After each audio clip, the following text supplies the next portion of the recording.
Exam DW के YouTube channel में आप सभी का स्वागत है। आज का जो करंट अफेयर है हम देखेंगे, मोस्ट इंपॉर्टेंट करंट अफेयर है।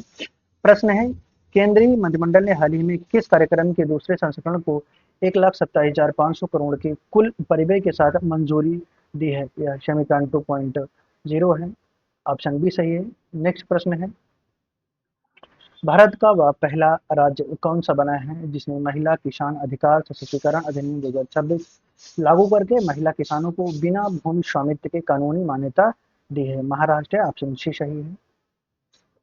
नेक्स्ट प्रश्न है, कोडक्स एलिमेंटेरियस कमीशन के 49वें सत्र में भारत के नेतृत्व में किन तीन वस्तुओं के वैश्विक गुणवत्ता मानकों को अपनाया गया है?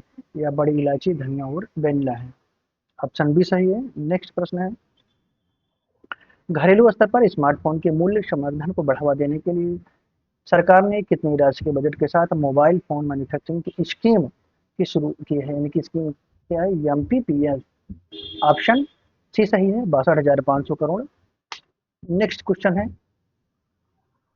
भारत ने किस वर्ष के कार्यकाल के लिए संयुक्त राष्ट्र सुरक्षा परिषद की गैर अस्थायी सीट के लिए अपना अधिकार अभियान शुरू किया है? ऑप्शन बी सही है, 2028-29।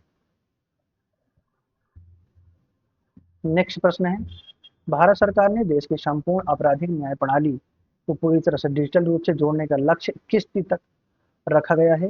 1 जुलाई 2027 तक। ऑप्शन बी सही है। नेक्स्ट क्वेश्चन है, सुप्रीम कोर्ट द्वारा हाल ही में रास्ता साफ किए जाने के बाद भारत की पहली नाइट सफारी किस शहर में स्थापित की जा रही है? यह लखनऊ में की जा रही है। इंपॉर्टेंट प्रश्न है, महत्वपूर्ण प्रश्न है यह। नेक्स्ट क्वेश्चन है, प्रतिवर्ष 17 जुलाई को वैश्विक स्तर पर कौन सा महत्वपूर्ण दिवस मनाया जाता है? यह अंतर्राष्ट्रीय न्याय दिवस। नेक्स्ट क्वेश्चन है, हाल ही में शोधकर्ताओं ने भारत के किस राज्य की सियांग घाटी में एक एकांत प्रिय मधुमक्खियों को दो नई दुर्लभ प्रजातियों की खोज की है? यह है अरुणाचल प्रदेश। ऑप्शन सी सही है।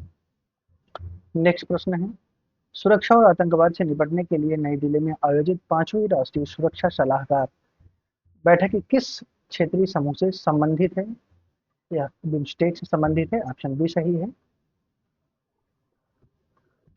नेक्स्ट क्वेश्चन है, भारतीय रिजर्व बैंक द्वारा 16 जुलाई 2026 को जारी डेटा के अनुसार भारत का विदेशी मुद्रा भंडार किस ऐतिहासिक सर्वकालिक उच्च स्तर पर यह पहुंच गया है? ऑप्शन सी सही है, $735 बिलियन। नेक्स्ट प्रश्न है, हाल ही में रक्षा अनुसंधान और विकास संगठन ने किस स्वदेशी रूप से विकसित सतह से सतह मार करने वाली कम दूरी की एक बैलिस्टिक मिसाइल का सफल रात्रिकालीन परीक्षण किया है? यह है परलय द्वितीय। ऑप्शन ए सही है। नेक्स्ट प्रश्न है, फ्रांस के पेरिस में आयोजित हो रहे वैश्विक नागरिक सम्मेलन में भारत के किस प्रसिद्ध पर्यावरणविद को इंटरनेशनल ग्रीन वॉरियर अवार्ड 2026 से सम्मानित किया गया है? जादव पायेंग।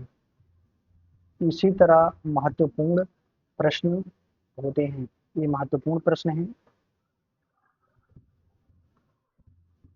अगला प्रश्न है, भारत के किस सार्वजनिक क्षेत्र के उपक्रम को महारत्न कंपनियों की श्रेणी में उत्कृष्ट प्रदर्शन के लिए सर्वश्रेष्ठ ग्लोबल सस्टेनेबिलिटी लीडरशिप अवार्ड 2026 मिला है?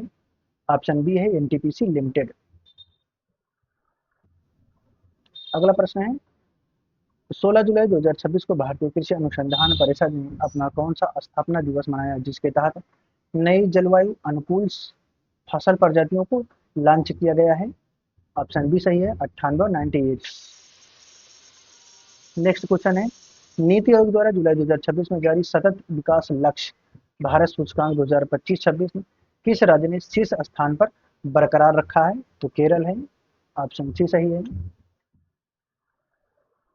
नेक्स्ट क्वेश्चन है, अंतर्राष्ट्रीय क्रिकेट परिषद द्वारा जारी ताजा टेस्ट रैंकिंग यानी 16 जुलाई 2026 में दुनिया के नंबर 1 बल्लेबाज कौन बने हुए हैं? ऑप्शन ए यशस्वी जायसवाल। अगला प्रश्न है, भारत और किस देश के बीच द्विपक्षीय नौसेना अभ्यास वरुण 2026 का आयोजन अरब सागर में शुरू हुआ है? तो यह फ्रांस है। ऑप्शन ए सही है। याद रखना है कि जो अभ्यास हो रहा है या आयोजन कहाँ हो रहा है? अरब सागर में। अगला प्रश्न है, केंद्रीय पर्यावरण मंत्रालय ने देश के किस राष्ट्रीय उद्यान को चीतों के सफल पुनर्वास और शासकों के जन्म के बाद भारत का पहला ग्लोबल चीता कंजर्वेशन हब घोषित किया है? या ऑप्शन बी है, यानी कि पूर्व राष्ट्रीय उद्यान। ऑप्शन बी सही है। अगला प्रश्न अंतिम प्रश्न है, हाल ही में किस वैश्विक वित्तीय संस्था ने भारत के ग्रामीण बुनियादी ढांचे के विकास और डिजिटल कनेक्टिविटी के लिए डॉलर 450 मिलियन के ऋण को मंजूरी दी है? क्या ऑप्शन बी सही है, विश्व बैंक यानी वर्ल्ड बैंक।